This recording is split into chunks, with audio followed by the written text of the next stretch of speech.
ဒီနေ့တာယာလဲတင်မယ်နော်တာယာဘယ်လိုထည့်ရမှာတာယာကိုရင်ဆုံးကြည့်မယ်တာယာအရှိသွားတာအနောက်သွားတာရှိတယ်ဒီမှာမြားရှိတယ်နော်မြားကအရှိဘက်ကိုလဲရမှာဒီလိုအရှိသွားရမှာဒီမှာကြည့်ဒီမျိုးထည့်မြောင်းမြန်ဒါဘင်းကအရှိကိုသွားတာဒီကုပြတဲ့ဒီမြားကအရှိသွားရမှာဆိုတာယာကိုဒီဘက်လှည့်โอเคစထည့်မယ်တာယာကိုဘက်သွားရမှာဆေးရင်ဖြန့်မယ်ဟုတ်ပြီနှစ်ဖက်နောက်တစ်ခုထပ်ဖြန့်စထည့်မယ်ပတ်တင်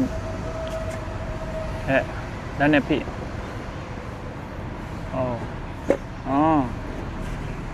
အဲ့ဆိုရင်ကလော်ဒါတကူအောက်ကို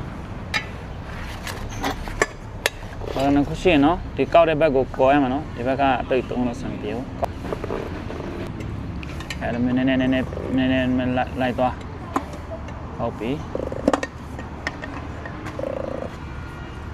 โอเคအဲ့ဆိုရင်တာယာရပြီမှာကြောင်လေထိုးရမှာ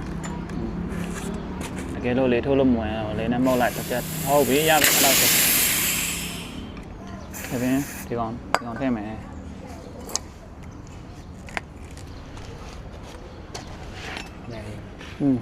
ညပြီထည့်လို့ရဒီကောင်နဲ့လှည့်မယ်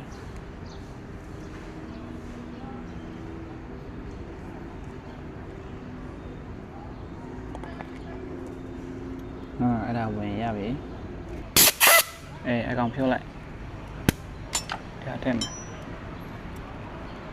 โอเค